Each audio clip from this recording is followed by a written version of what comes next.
Well, hi, what's up? You guys know what I'm checking out. It's another Mr. Nightmare video. For those who want to check out those, check out we are freaking kicking it. Let's get it.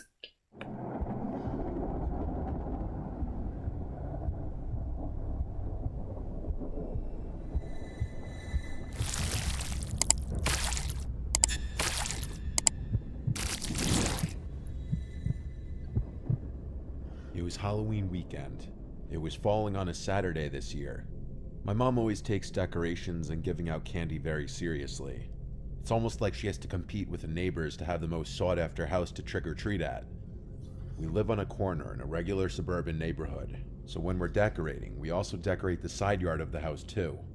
Since Halloween was a Saturday this year, kids started trick-or-treating earlier in the day. However, Why? it was a cloudy, cold day, and there was a chance of rain in the forecast. My mom Okay. apparently couldn't understand that this may have been a factor as to why there weren't many trick-or-treaters out. Instead, after a few trick-or-treaters seemingly skipped our house, she assumed it was because there weren't enough decorations out to attract the trick-or-treaters. She told me to go get whatever containers were left in the attic containing decorations. I insisted this wasn't necessary, but she insisted otherwise and forced me to. So I went up to the attic, which is directly above my bedroom. The attic door is in the hallway upstairs. I pulled down the door and climbed up the ladder. We have the holiday containers sorted a specific way, so I went over to where the Halloween containers were. There were only a couple still left up there. I opened one to see what was inside, and said good enough. I started dragging the container out towards the attic door, then I carefully slid the container down the ladder. As I was about to climb down out of the attic, I thought I heard something on the opposite side of the attic, like a piece of wood cracking under the weight or pressure of something. I looked over to the wall of containers in the far corner. It's an attic though. The sound of wood snapping or cracking really wasn't that weird. I climbed down out of the attic and brought the decorations downstairs. From there, my mom and I put out some more decorations in the front yard. It was really windy and felt like rain at any second. There really weren't many trick-or-treaters at all. My mom was disappointed because she goes all out with the candy too. She's always been one of those people who makes a bunch of homemade goodie bags with a bunch of different candies inside. Screw the freaking kids. I could see how upset she was that she wasn't going to give most of them away at this rate. The day progressed, and I was in my room playing video games on my laptop, while my mom was downstairs in the living room and kitchen handing out candies to the few trick-or-treaters that would come. And then it started to rain, and that pretty much put a damper on the rest of the day trick-or-treaters wise. I was gaming in my room when I heard a crack from above my room, in the attic. Oh, snap. Again, not really abnormal, but I made a mental note that was the second time I heard something from up there. The rest of the day was rainy, and that night it turned into a thunderstorm, perfect for Halloween night. I used to be a big gamer in my teens, and so instead of going out with friends on a Saturday night, I would often just stay in playing video games, unfortunately. This night was no exception to that. I stayed up really late into the night, past my parents. It was still raining outside. Then I heard something above me again. This time it sounded like footsteps. I was wondering if my mom was in the attic putting stuff away, but it was late at night. I sat and listened for a while. The sound stopped. I paused my game and went out into the hallway after a couple minutes, and I saw the attic door was open. I now heard noises from downstairs in the kitchen. I heard the sound of things being moved around in the fridge. Yo, My heart someone's was in racing there. now. I tiptoed down the hall to my parents' room and quietly opened the door. When I saw both my parents fast asleep in bed, I felt my stomach twist and I felt sick. Yo, I quietly closed the door and went up to my dad to shake him awake. Nope. He woke up easily, and I whispered to him, "There's someone in the house." He immediately sat up and said, "What?" I said, "There's someone in the kitchen right now in the fridge. I think they're hiding in the attic." My dad is not a large or confrontational man. He keeps a police baton under his bed in the case of an emergency, but I don't think he ever thought he'd have to actually use it. My dad told me to stay quiet. He went to go look out into the hall quietly. When he came back inside, he whispered that he saw someone down the hall climbing into the attic. He shut the bedroom door and he locked it and then called 911. That By guy now, is my so mom was freaking awake stupid. too, but we all stayed as quiet as possible and didn't freak out. It was now a waiting game until the police showed up. My dad went downstairs to open the front door. The attic door was now shut. The police had to go inside, and and they found some homeless-looking man hiding in the corner behind that wall of containers. The sounds I was hearing were in fact from a person the whole time. The man, while seeming dirty and kind of scary looking, apparently was very straightforward and honest, that he simply walked in when he saw the front door was open the day before, and he had no place to sleep. Yeah, He brought one of our blankets screw up you. there, and there was a jar of peanut butter up there too that he was eating. The whole thing is still very disturbing, and I wonder how things would have played out if I or my father confronted the man instead of the police. My parents didn't press any Probably charges. much more serious, yo. And why didn't the parents press any charges? Like, what? It's like, come on now. There was a homeless guy in your freaking attic taking your food. And you're just like, oh, he's just homeless. Okay. Well, he's free to freaking go. Like, no. You should have pressed the freaking charges.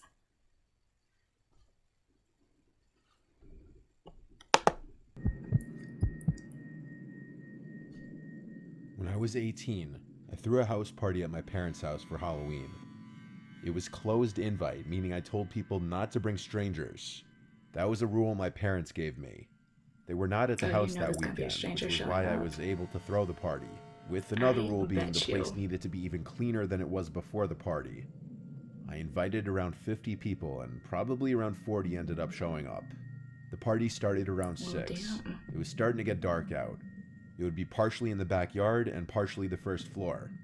My parents left me money for refreshments like sodas and food to leave in the kitchen for people to take. I told my parents it would be a non-alcoholic party, but I think they knew that was a load of shit. My friend, who's a few years older than me, brought his DJ equipment to DJ, and the party was in full swing by dark. Everyone seemed to listen and not bring strangers, because I recognized everyone. Just about everyone came up to me and greeted me after entering. I didn't drink too much because it was my party and I wanted to be somewhat responsible, but everyone else was getting drunker the later the night went. Eventually, one of my friends came out of the house after getting food, and he asked who that guy in the skeleton bodysuit inside the house was. I didn't recall seeing anyone in a bodysuit costume, so I went inside the house, where there were a few people hanging out in the kitchen. I asked if they saw someone wearing a skeleton bodysuit, and someone told me yeah, it seemed like he was snooping around the house. I grew concerned when I heard this, and I asked if anyone invited him or knew who it was. No one inside knew him. I looked around the house and then found him. He was walking down the stairs. I asked, "Who are you?" Yeah. And he said, "Mike. I was using the bathroom upstairs." It was a really deep voice. He sounded older. His frame was also a bit larger. Not like muscular, just a stockier looking build. I asked, "Who invited you?" And he said, "Tom." I didn't know a single Tom, so I asked, "Who's Tom?" Then I just asked him if he could take his mask off. He didn't listen or even respond. He just walked past me towards the front door, then he left. I ran upstairs to check if any of the rooms had been gone through, and if anything had been stolen. Oh, you know he's gonna come back. All the doors upstairs, except for the bathroom door, were closed, and after a quick look, it seemed nothing was stolen. So I went to lock the front door, and then I told a bunch of my friends about how weird that just was. I went outside to ask a few friends if they knew who invited the skeleton guy, and not a single person knew who it was. Eventually, I gave it a rest. The party was winding down around midnight. Most people were starting to leave. A few close friends stayed behind a little later to help clean up. After all was said and done, it was a successful party. When everyone was gone, I started getting ready for bed. One of my friends, Vinny, stayed over on the couch downstairs. After brushing my teeth and changing into pajamas, I decided to go hang out with Vinny in the living room for a while. We had some drinks and just watched funny YouTube videos on TV. My little sister, who was 14, was asleep by now. She didn't hang outside with the party because she was too young. We were being quiet so as not to wake her, but when Vinny and I both heard noises from upstairs, it seemed that we woke her up. I was expecting the sounds, which sounded like footsteps, to move to the bathroom or something. It's that same freaking I got a little confused when I never heard my sister's door open. I decided to go upstairs just to check on her. I knocked on her door, but she didn't answer. I opened it a crack and saw that she was sleeping. So what were those sounds I was hearing then? I went to my parents' room and realized the door wasn't clicked shut. I was able to just push it open without twisting the doorknob, which was odd because I made sure their door was closed before the party. I I looked inside the room without turning on the lights. Then, as I backed out of the room, I looked through the crack of the door, Yo, you should and know. on the other side, I saw that guy in the skeleton bodysuit. I made no mistake, I knew what I was looking at. I'm impressed with myself for not running or screaming. I pretended I didn't see him and pulled the door closed. Then I went downstairs and told Vinny that the guy from before is in the house. I had him call 911 and tell them that there's an intruder in the house, while I tiptoed back upstairs to my sister's room, went inside, and shook her to wake her up. I explained to her what was going on and made sure she would be quiet while following me downstairs. She did a good job not freaking out either. When we were downstairs, we met Vinny in the kitchen by the back door, where we went outside to the backyard. Then we cut through the side to the front and went to our neighbor's house, ringing the bell at least 3 times. Our neighbor let us wait with him for the police, but at some point before the police got there, that guy escaped through our parents' bedroom window. I know because the window was now open. Their closet door was also open, where my dad keeps his safe. It's as if it were someone who knew about the safe being there that tried breaking into it or just taking the whole safe out from the floor. It was obvious how the man broke in. He simply just walked into the party again. It could have been any number of people, though. We never found out who it was, but it was someone who knew I was having a party, someone older, and someone who knew about my parents' safe. My sister ended up telling our parents about it, and obviously that was the last party I was ever allowed to throw at their house. Yeah, I bet. Yo, what? So they didn't catch the freaking guy. You have got to be freaking kidding. Yo. That's my peeps. It's never good to have a freaking house party because random people will freaking show up. Like, screw people. Story 3, the last one. This happened in 2016, when I was 15. These freaking stories. This would be my last year trick-or-treating on Halloween, so I wanted to make it a big occasion. My mom is pretty laid back, so it turned into a huge multi-day thing for me. The day before Halloween, I would have a sleepover with my friends Davis and Zach, skip school the next day on Halloween, trick-or-treat with Davis and Zach, and then have a sleepover with just my girlfriend Amber and I. This story carries into both nights, At so the I'll try age to of explain 15, the best I yo, can. what? Your freaking My parents basement had cool. just gotten renovated into a man cave, so obviously my friends and I wanted to stay down there for the night. The basement had a long hallway right to the man cave. The light switch to the hallway didn't work. It had a pretty creepy vibe, but for tonight, that would be a good thing. My mom made us cookies, and then we went down into the cave. It was around 11 p.m., and we had just finished watching the original Scream. Our second movie of the night would be Paranormal Activity, which none of us had watched before, and that's why I picked it. Yo, I remember pausing the movie not even 30 seconds in because of the motion-detected light in the backyard turning on. It lit the whole room up, ruining the creepy vibe we had going.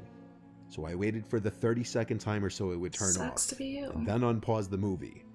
Then after about another 30 seconds, the light went off for a second time, and I started getting annoyed. Oh, heck no. Davis asked me what kept making it turn on, and I said I had no clue.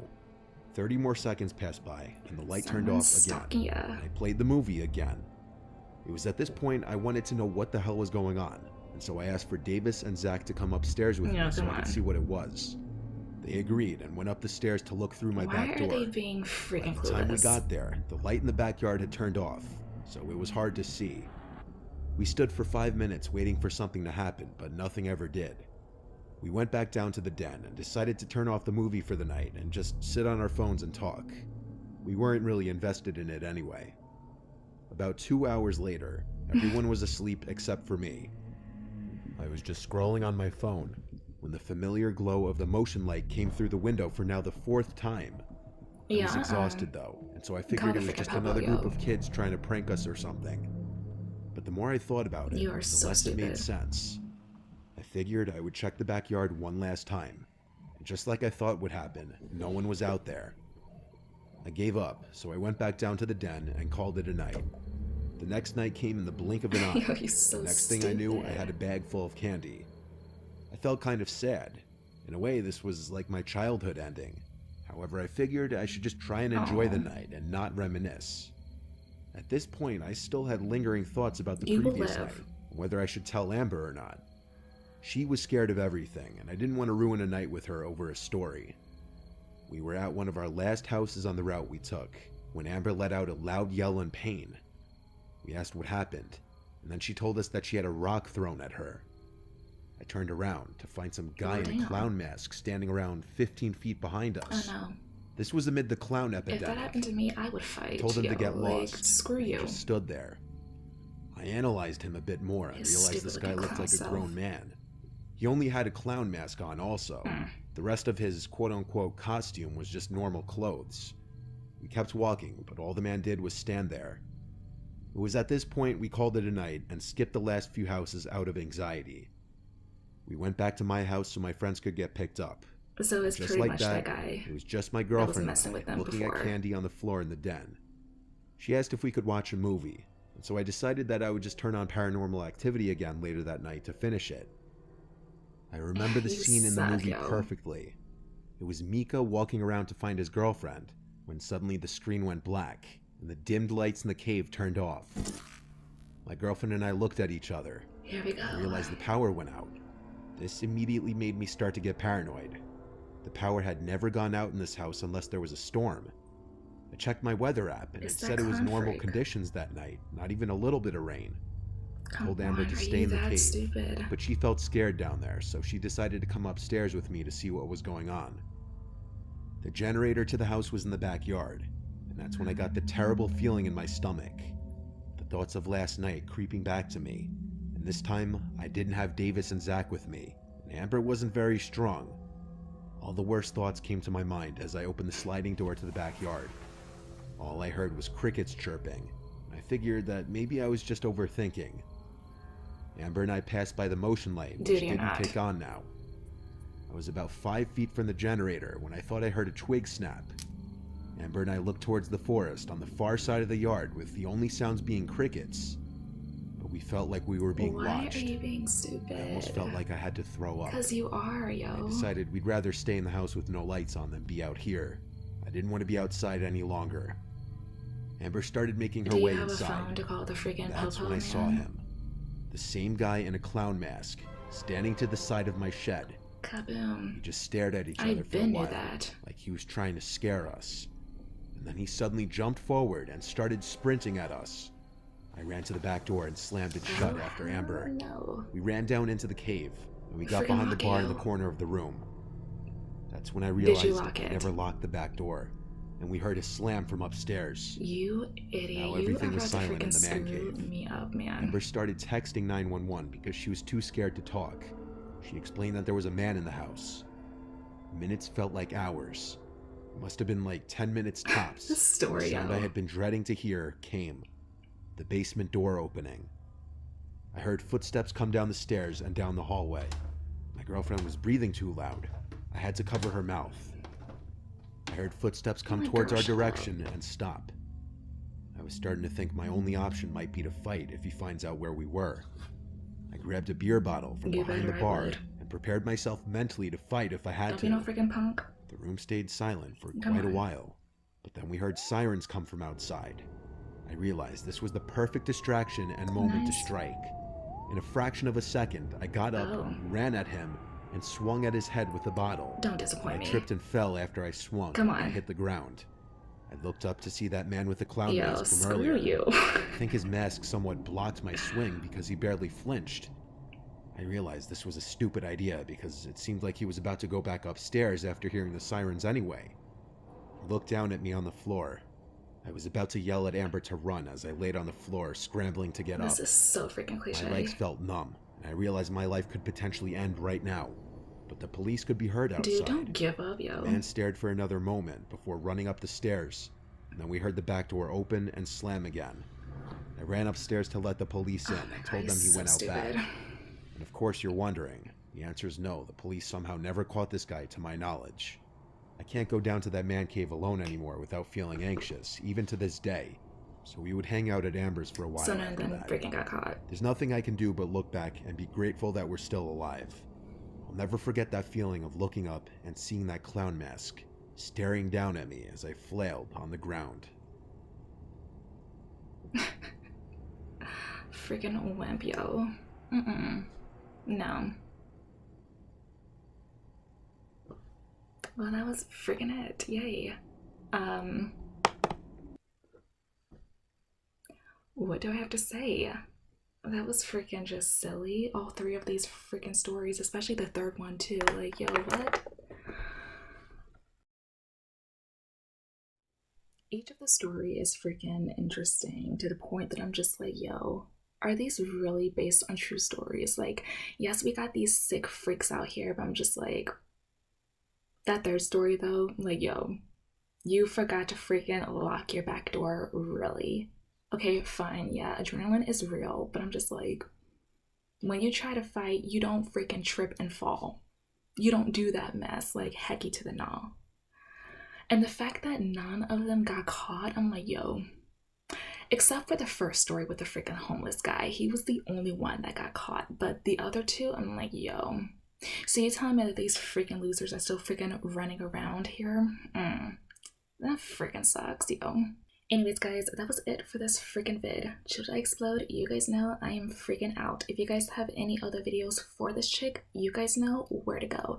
You guys stay lit. Peace.